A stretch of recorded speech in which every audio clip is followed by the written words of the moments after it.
नमस्कार introduction to Jmol application spoken ट्युटोरियलमा स्वागत छ यो ट्युटोरियलमा हामी सिक्ने छौं जेमोल एप्लिकेसन विन्डो र केही आधारभूत कार्यहरू हामी सिक्ने छौं मेनु बार टुलबार र Jmol panel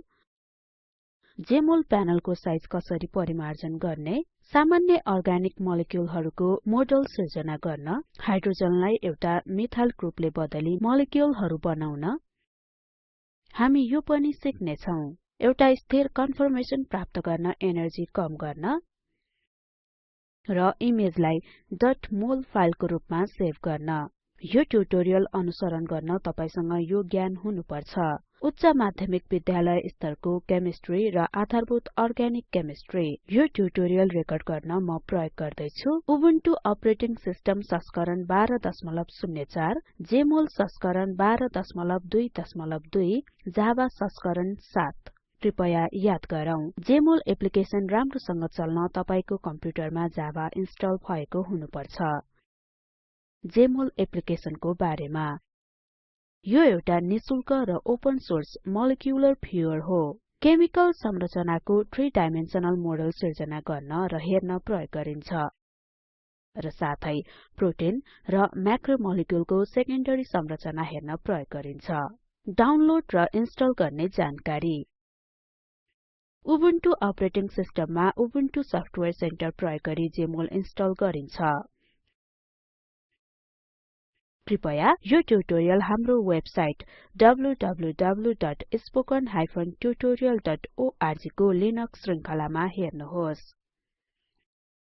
windows MAC operating system र एन्ड्रोइड डिभाइसहरुमा इन्स्टल गर्न कृपया यसमा हेर्नुहोस् www.jmol.sourceforge.net र इन्स्टल गर्न वेब पेजमा दिएको निर्देशनहरु अनुसरण गर्नुहोस्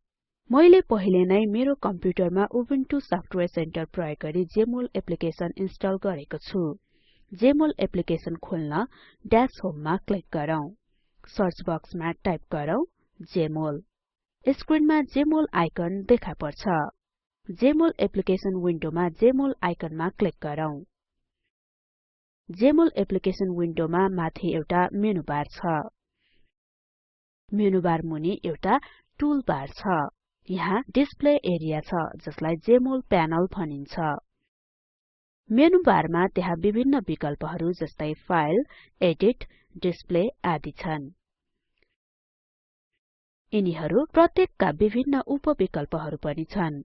टुल्स मेनुमा विभिन्न विकल्पहरु सहित एटमहरु बीचको दूरी नाप्ने टुल पनि रहेका छन् हामी यी विकल्पहरुको बारेमा पछिका ट्युटोरियलहरुमा सिक्ने छौं हेल्प मेनुमा जेमोल एप्लिकेसनको बारेमा धेरै उपयोगी जानकारीहरु रहेका छन् यसमा डकुमेन्ट सहितको एउटा युजर गाइड पनि छ टुलबारमा धेरै मेनु आइकनहरु छन् मेनु आइकनले केही फंक्सनहरु तुरुन्तै एक्जिक्युट गर्छ उदाहरणको लागि ओपन सेभ एक्सपोर्ट प्रिन्ट आदि यहाँ आइकनहरुको सेट रहेको छ जसले रोटेट गर्ने एटमहरुको सेट छान्ने दूरी नाप्ने आदि काम गर्छन् मोडेल किट आइकन मोलिक्युलर मोडलहरु सिर्जना गर्न र सम्पादन गर्न प्रयोग गरिन्छ जेमोल प्यानल हाम्रो आवश्यकता अनुसार रिसाइज गर्न सकिन्छ कर्सर एउटा एरो सूचकमा नबदलिएसम्म यसलाई विन्डोको एउटा कुनोतिर लगाऊ अब विन्डोलाई डायगोनलबाट माथि र तल तानी रिसाइज गरौँ मेनु बारको डिस्प्ले मेनु प्यानलको साइज बदल्न प्रयोग गर्न सकिन्छ डिस्प्ले मेनुमा क्लिक गरौँ र रिसाइज विकल्प छानौं एउटा डायलग बक्स खुल्छ जसमा हामी विड्थ र हाइट को नाप पिक्सल्समा तोक्न सक्छौं मलाई एउटा 800 बाइ 600 पिक्सलको एउटा विन्डो आवश्यक पर्छ त्यसैले म टाइप गर्ने छु 800 स्पेस 600 र ओके बटनमा क्लिक गरौँ अब जेमोल प्यानल 800 बाइ 600 पिक्सलमा रिसाइज भएको छ अब केही सरल अर्गानिक मोलिक्युलको मोडलहरु सिर्जना गर्नतर्फ लागौं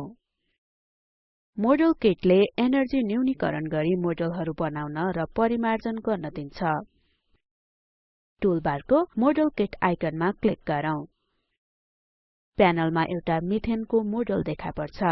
जेमोल प्यानलको माथिल्लो बायाँ कुनामा एउटा मेनु आइकन देखा पर्छ यो मेनुमा यी सुविधाहरु छन्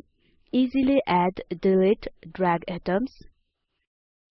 add functional groups delete add and rotate bonds add hydrogens minimize र सेभ फाइल्स आदि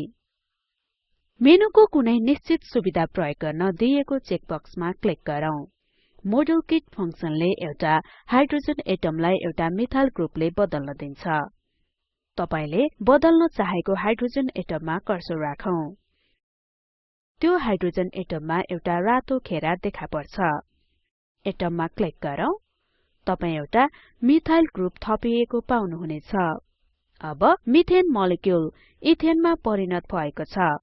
पहिलेको कदम दोहोराऊ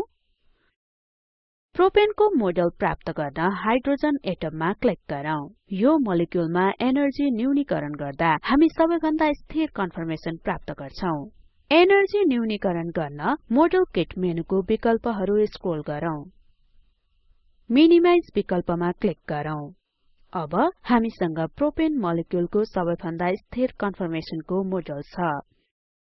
यो संरचनालाई एउटा .mol फाइलको रूपमा सेभ गर्न मोडेल किट मेनु खोलौं मेनु तल स्क्रोल गरौँ र सेभ फाइल विकल्पमा क्लिक गरौँ स्क्रिनमा एउटा सेभ डायलग बक्स देखा पर्छ तपाईले आफ्नो फाइल सेभ गर्न चाहेको फोल्डरमा क्लिक गरौँ म मेरो फाइल सेभ गर्ने स्थानको रूपमा डेस्कटप छान्ने छु त्यसैले डेस्कटप छानौं र ओपन बटनमा क्लिक गरौँ फाइल नेममा जाउँ र टेक्स्ट बक्समा प्रोपेन टाइप गरौँ